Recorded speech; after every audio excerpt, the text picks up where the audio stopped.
বান্দা যখন ফিরে আসে ভাইয়া, কেউ যখন তওবা করে, ভুল বুঝতে পারে, আবার নতুন করে আল্লাহর কাছে ক্ষমা প্রার্থনা করে, কসম খোদা আল্লাহ তাআলা ভীষণ খুশি হয়। হাদিসে আছে আল্লাহর কোনো বান্দা যখন তওবা করে, আল্লাহ তখন ফেরেশতাদেরকে বলে, আমার ফেরেশতারা 7 আসমান আর জান্নাত সাজিয়ে দাও। ফেরেশতারা জান্নাত সাজায়, আসমান সাজায়। ফেরেশতারা ডেকে বলে, রব্বুল আলামিন কি হলো যে কারণে আসমান সাজাইলেন, জান্নাত সাজাইলেন?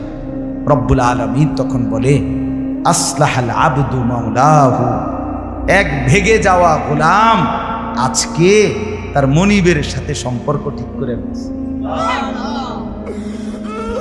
আল্লাহ আল্লাহ বলে, আমার এক গোলাম আমার থেকে ভাইগে গেছিল রে, অনেক দিন ওই আমারে সেজদা দেয় নাই, আজকে দিছে। অনেক দিন সে আমারে ডাকে নাই, আমি খুব কষ্ট পাচ্ছিলাম। আমার বান্দা আমার হাতে গড়া, আমার দেওয়া নাক, চোখ, কান, আমার দেওয়া জবান, আমার দেওয়া জিহ্বা, আমার গড়া বান্দা আমারে ভুলে আমার থেকে ছুটে গেছে। আজ আমার সেই ভেগে যাওয়া বান্দা আমার কাছে ফিরে আসছে। লাল্লাহু আশাদ্দু ফারাহান বিতাওবাতি আবদি, নবী সাল্লাল্লাহু আলাইহি ওয়াসাল্লাম বলেন, আল্লাহ তাআলা ভীষণ খুশি হয় বান্দা যখন তওবা করে। এজন্য যুবক ফিরে আসো, নওজোয়ান ফিরে আসো, নিজের ক্ষতি করো না। আমি প্রত্যেক দিন বলি ভাইয়া, তুমি মরে গেলে হ্যাঁ পৃথিবীর কিচ্ছু আসবে, এই বন্ধুরা ধোকা ধোকা। একটা ফোলা ফাইন, তুমি মরলে খানা বন্ধ করতে হবে, কসম খোদা। তুমি লিখে দাও, তোমার একটা ফ্রেন্ড এক লগে যদি বইয়ে বইয়ে বিড়ি খায়, তোমার লগে গাঞ্জা খায়, ফুটটা খায়, বাবা খায়, মদখোর, গাঁজাখোর, একসাথে বইয়া উলঙ্গ ছবি দেখো, ওই জানোয়ারে জিজ্ঞেস করো বলে, আমি মরলে আমার ঠ্যাংটা ভাঙলে তুই একবেলা খানা বন্ধ রাখবি। কথা বুঝেন নাই? ধোকা ধোকা, এগুলো ধোকা। ওরা কেউ থামবে না। আরে আপন বাপ মরলে যেই সন্তানরা দিনের বেলা দাফন কাফন করছে, তারা কি সেই সন্তানরা, আপন সন্তানরা রাতের বেলা ভাত খায় না? কথা বলেন না কেন?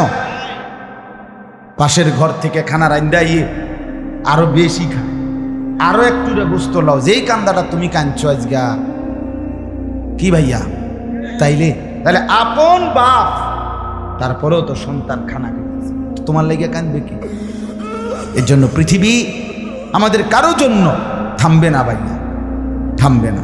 সামনের গাড়ি অ্যাক্সিডেন্ট করে, পেছনের গাড়ি অপেক্ষা করে না, পাশ কাইটা কাইটা চলে যায়। জ্যাম বাজ্যা গেলে আরো শিক্ষার শুরু করে, আরে লোক মরে গেছে, আরে মরলে মরুক বেটা, রাস্তা ক্লিয়ার করতে কম। ঠিক কিনা বলেন না কেন? ধরে বেটা বেটা কেডা মরছে না মরছে বেটা, এর লেগে বুঝি মানুষের রাস্তা আটকায় রাখবে, মানে এই যুক্তি দেখা। তাহলে কেডা মরছে না মরছে মানে তোর মতো এক মানুষ মরছে। ঠিক কিনা বলেন না? তোর মতো এক সুস্থ সবল মানুষ মরছে বেটা, যে একটু আগে হাত নাড়তো, পা নাড়তো, সেই মানুষটা এখন রক্তে ভাসতেছে বেটা। ভাবতাও নাই কিসের সময়, কার হাতে সময়? সবাই মেশিনের মতো, যন্ত্রের মতো দৌড়াইতেছে। রাস্তায় দেখেন না সিএনজি, অটো, কি করে সবাই, কারো হাতে সময় নেই। ঠিক কিনা বলেন? কে কাকে ঠেলিয়া যাবে, কারো হাতে সময়, কে কার জন্য থামবে। এই জন্য তুমি নষ্ট হয়ে গেলে বন্ধু, কেউ তোমারে ফিরাবার নাই। তোমার জন্য ভাববে কেউ, ডাকবে কেউ, কাঁদবে কেউ নাই। আরে আপন মা বাপের তো খবর নাই এখন। আপন বাপ সাইয়া রইছে, দেখে তার ফুতে আজকে 6 বছর 9 বছর এক ওয়াক্ত নামাজ পড়ে না, এবড়া বয়ে বয়ে বিড়ি খায়, বন খায়, চা দিয়া ভিজাইয়া খায়। এবারটার মাইছ না সেইটার নামাজ পড়লে পড়ছে, না পড়লে রাতের ব্যাপার। বাবুরে টেহা দাও দিছে, টাকা দিলে খালাস। যদি সুতে টাকা দেয় বাপের কোনো অসন্তুষ্টি নেই, আর যদি টাকা না দেয় এবড়ার গজবে আল্লাহর আরশ কাঁপে। ফুতের উপরে লানত দিতে দিতে, অভিশাপ দিতে দিতে শেষ। কারণ টাকা দেয় না, টাকা দেয় না, পুরা গ্রাম হাইটা হাইটা তখন মানুষের কাছে বদনাম। এই ফোলাগারে মানুষ করছি আমি, এই ফোলার লাগিয়া জীবন যৌবন শেষ করছি, 12 লাখ টাকা সুদে লইয়া তারে আমি নিজে বিদেশ পাঠাইছি। কত বড় নিয়ামতের কথা। বেশরম মানুষ সুদে টাকা লই আবার মানুষের দ্বারে কও এত বড় হারাম কইরে আবার কইতেছ, হ্যাঁ 12 লাখ টাকা দিয়ে ফোলা বিদেশ ফাড়াইছি আমি, কিস্তি লইছি আমি, সুদে লইছি আমি, আর অন ফোলা গাও একটা টাকা দেয় না। তার মানে সম্পর্কটা হয়ে গেছে এখন টাকা পয়সার ভিত্তি। আখেরাত কোথায়? আখেরাত কোথায়? আমার মা বলছিলেন, আজীবন আমার আব্বা বলতেন, আলহামদুলিল্লাহ আমার আব্বা, আমরা 5 ভাই মাদ্রাসায় পড়ছি, 5 ভাই আলেম হয়েছে। আব্বা আজীবন বলতেন, আমার স্বপ্ন আমার ছেলেরা 5 জন আলেম হবে, আমার কবরের পাশে চারদিকে আমার ছেলেরাই দাঁড়াবে। এই বছর আমরা ঈদের 2 দিন পরে বাবার কবরের সামনে মসজিদে গ্রামে মাহফিল করছি। আমি বয়ান করছি, আমার বড় ভাই বয়ান করছে, আমার ছোট ভাই বয়ান করছে, আমার আব্বার আমরা 5 ভাই 3 বোন, আমাদের ছেলে মেয়ে মিলে আর আমার মা বাইচা আছে, আমরা মোট 45 জন। আমার বাবার বংশ, মা সহ, মা ছাড়া 44 জন, মা একজন 45, একের গুণা 45, আলহামদুলিল্লাহ। একেবারে 45 জনের ছোট বাচ্চাটাও, একবারে 2.5 বছরের বাচ্চাটাও আলহামদুলিল্লাহ আল্লাহর নাম বলতে পারে। 2.5 বছরের মেয়েটাও ওই মজলিসে গেছে, আমাদের সবচেয়ে ছোট, সেও মাথায় হিজাব ছিল, আল্লাহর নাম রাখছে। দাদা ভাইয়ের কবরে দাঁড়াইছে, নানার কবরে দাঁড়াইছে। এই জন্য বললাম মা বাপদেরকে অনুরোধ করি সন্তানের প্রতি কদর করে, সবাই মিলে ফিকির করে। দেখেন আয়াতের তর্জমাটা শুনে, তাইলেই কথা শেষ। আল্লাহ তাআলা বলেন 25 নম্বর পারা কোরআনুল কারীমের 43 নম্বর সূরাটার এই সূরার 7টা আয়াত, ব্যাখ্যা লাগবে না, শুধু তর্জমা শুনে তাইলেই বুঝবেন। আল্লাহ বলেন 74 নম্বর আয়াত থেকে পড়ছি, ইন্নাল মুজরিমিনা ফি আযাবি জাহান্নামা খালিদুন। আল্লাহ তাআলা বলে নিশ্চয়ই পাপীরা জাহান্নামের আযাবে চিরস্থায়ী থাকবে। ইন্নাল মুজরিমিনা ফি আযাবি জাহান্নামা খালিদুন, নিশ্চয়ই পাপীরা জাহান্নামের আযাবে চিরস্থায়ী থাকবে। কতদিন? এবার আল্লাহ আবার ব্যাখ্যা করে বলে, বান্দা বুঝেছো? লা ইউফাত্তারু আনহুম, 1 সেকেন্ডের জন্য বিরতি দেওয়া হবে না। জাহান্নামী চিৎকার করে বলবে, মাওলা আমারে মৃত্যু দিয়ে দেন। আল্লাহ বলবে না। জাহান্নামী বলবে, আল্লাহ একটু সময়ের বিরতি দেন, 10টা মিনিটের বিরতি দেন মাওলা। 24 ঘন্টার আগুন, আমারে 10টা মিনিট একটু আলগা থাকতে দেন, আমি যে আর পারছি না মাওলা, এতটা ভীষণ আযাব আমি যে আর সইতে পারছি না মাওলা, আর পারছি না। লা ইউফাত্তারু আনহুম, আল্লাহ বলেন 1 সেকেন্ডের জন্য জাহান্নামের আযাব, আগুন বিরতি দেয়া হবে না। ফাতরাত মানে কি নাই? বিরতি। আহুম ফীহি মুবলিসুন, এরপরে আল্লাহ বলেন জাহান্নামী এই দীর্ঘ 24 ঘন্টা অনন্তকাল আযাবের মধ্যে থাকবে। কেমনে থাকবে? মুবলিসুন, বিষণ্ণ হয়ে, উদাস মনে। কোনোদিন চেহারায় 1 সেকেন্ডের জন্য হাসি ফুটবে না, কোনোদিন আর সুখের নাগাল পাবে না। আজ তো বন্ধু রাত কেটে ভোর হয়, ভোর গিয়ে রাত হয়, অন্ধকার আলো হয়, আলো অন্ধকার হয়। যে হাসে সে কাঁদেও, যে কাঁদে আবার সে হাসেও, ঠিক না? কিন্তু রব্বুল আলামিন বলেন ওয়াহুম ফীহি মুবলিসুন, জাহান্নামীর মন, জাহান্নামীর চেহারা বিষণ্ণ, উদাস, সব সময় হাসিবিহীন থাকবে, কোনো সেকেন্ড হাসতেই পারবে না। এবার আল্লাহ নিজে বলবেন মলিন চেহারা দেখে জাহান্নামীকে, জাহান্নামীর চিৎকারে আল্লাহ নিজেই বলবেন ওমা যালামনাহুম, জাহান্নামী নাফরমান আমি কিন্তু তোর উপরে মোটেই জুলুম করি নাই। আমি রাতও দিয়েছি বান্দা, দিন দিয়েছি, আমি সুযোগ দিয়েছি, সময় দিয়েছি। 8টা বাজে এশার আজান হয়েছে, এখন বাজতেছে রাতের 11:30। তাইলে আমি কিন্তু হায়াত 3.5 ঘন্টা তো দিয়েছি।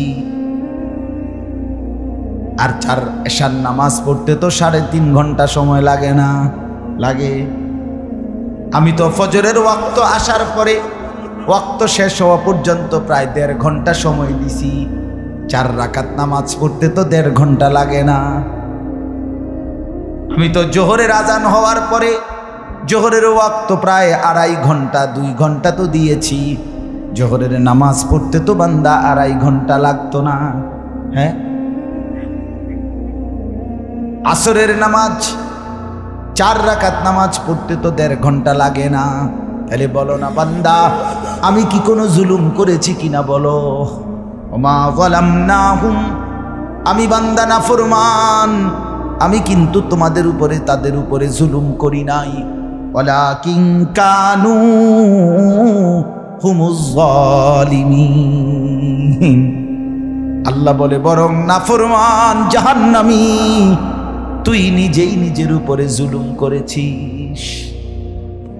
তুই আমার রাতকে গান বাদ্য আর সিনেমার নর্তকীর নাচ গান আর উলঙ্গ ছবিতে শেষ করে দিয়েছিস। তুই আমার দিনকে গুনাহ, সুদ, ঘুষ আর অবৈধ উপার্জনের পিছনে শেষ করে দিয়েছিস, নিজেই জুলুম। এবার শুনেন, এবার আল্লাহ তাআলা বলে জাহান্নামী, এবার শুনেন আল্লাহ যখন এটা বলবে জাহান্নামী এই ভীষণ আযাবে একটা বিরতি নাই। এবার জাহান্নামের ফেরেশতাকে ডাকবে। জাহান্নামের দায়িত্বে প্রধান যেই ফেরেশতা, ওনার নাম মালিক।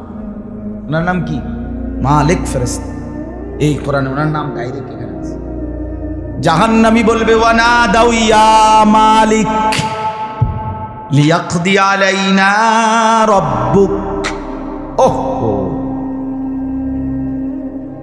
আল্লাহ বলে জাহান্নামীরা, জাহান্নামের ফেরেশতা মালিককে ডাক দিবে, ইয়া মালিক, হে মালিক শোনো না। ফেরেশতা একটু শোনো না।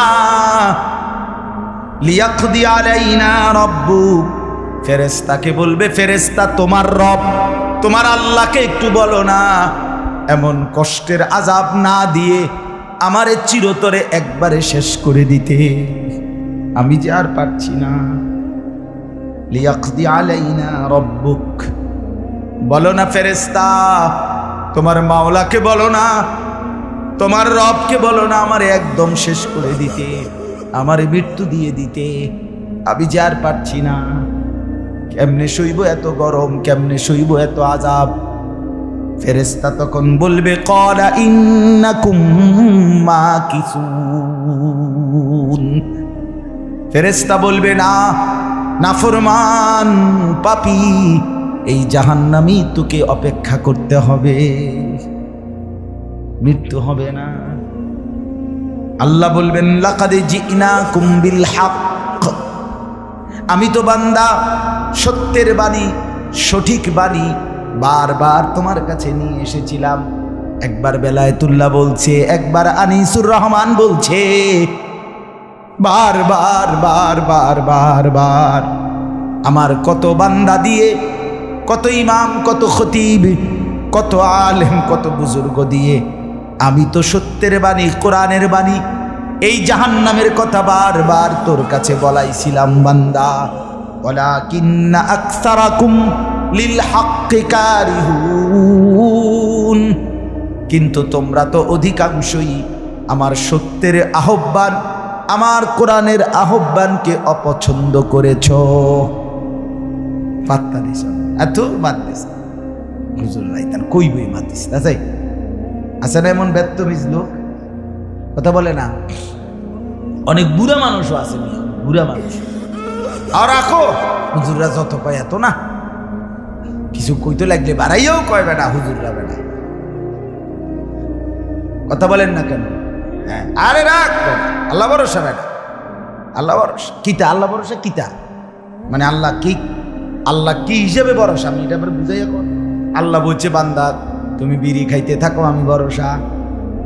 হ্যাঁ, এমনি আল্লাহ কইছে নাকি? তুমি টেলিভিশনে নাচ গান প্রত্যেক দিন বিকালে নর্তকী দেখো আমি ভরসা, এটা নিয়ে আল্লাহ কইছে। তো আপনি কিতা কইলেন কি আল্লাহ ভরসা কিতা, কি বুঝাইতে চাইলেন? হ্যাঁ,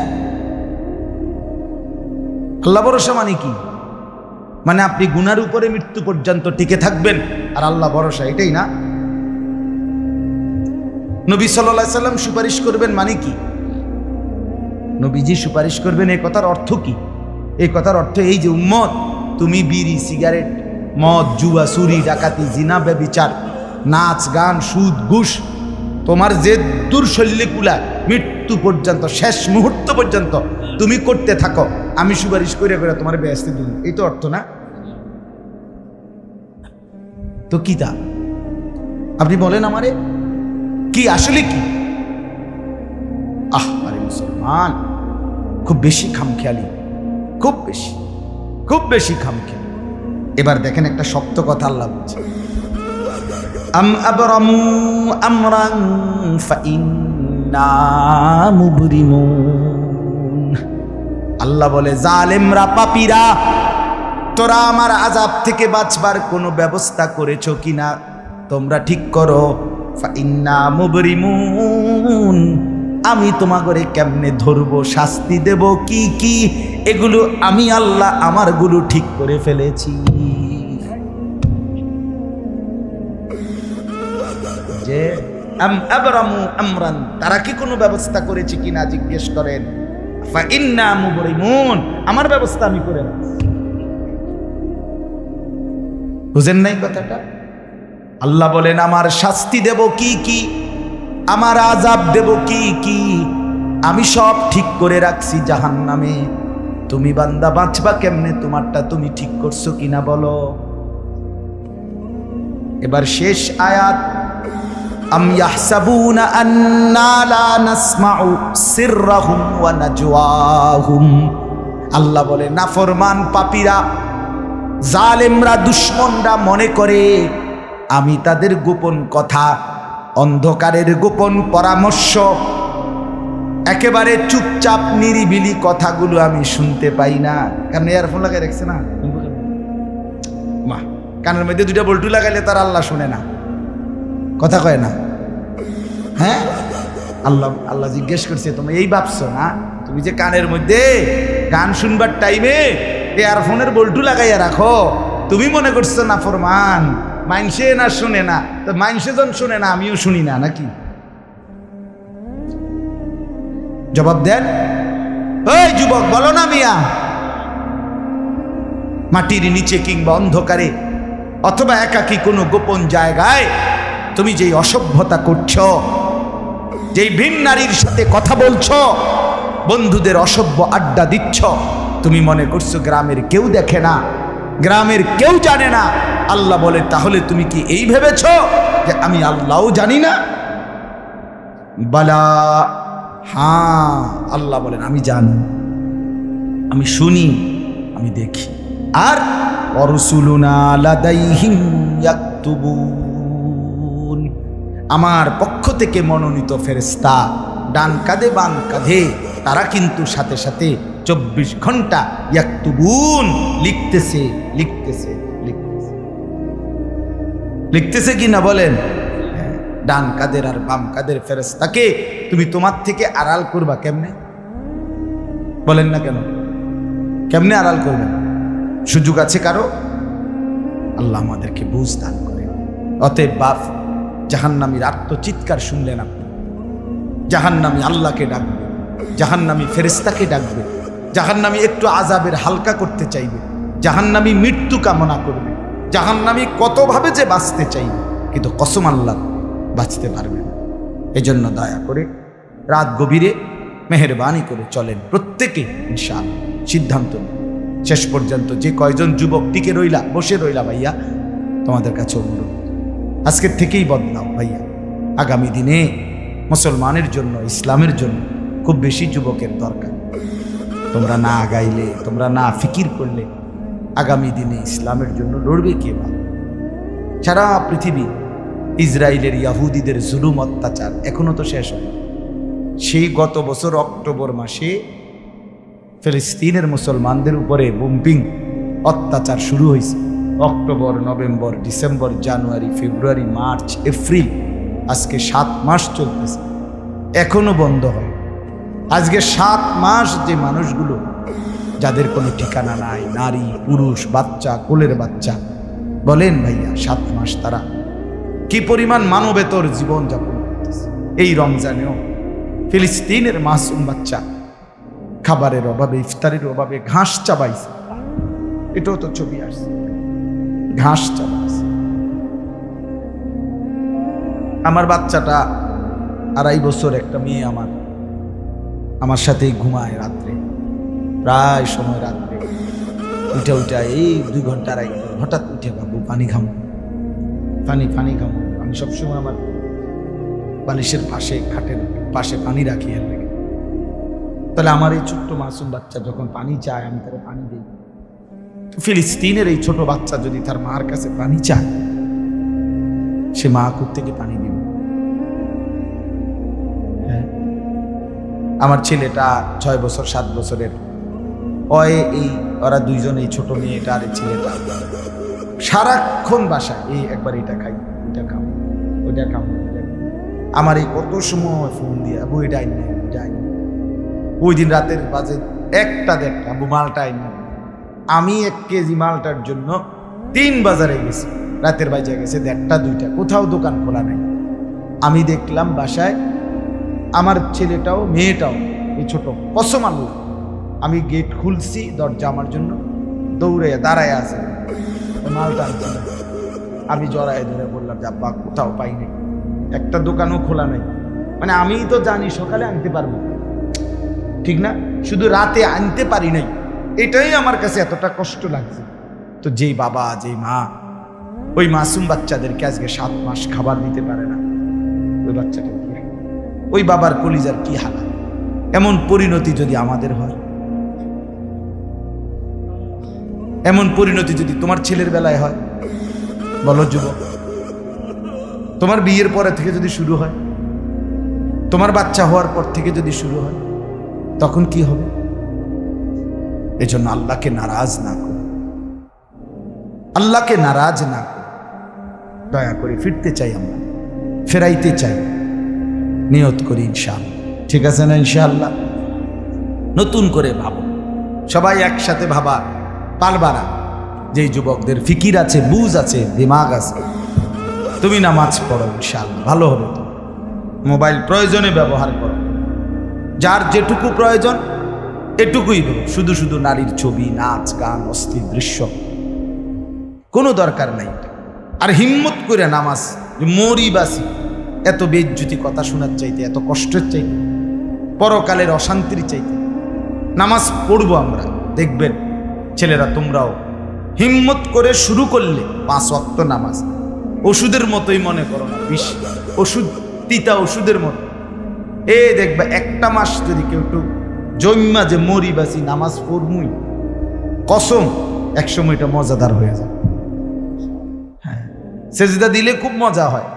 সেজদা দিলে বান্দা আল্লাহ পিঠে মাথায় আদর করে হাত বুলায়, খুব আদর করে, আল্লাহ পাক খুশি, বান্দাকে কোলে তুলে নেয়, আদর করে। এই জন্য আমরা দয়া করে ইনশাআল্লাহ নামাজ পড়ি। পর্দার আড়ালের মা বোন যারা আছে, মা, আপনি যদি বেপর্দা হন, আপনিও শেষ হইলেন, এলাকার ছেলেগুলোকেও নষ্ট করলেন।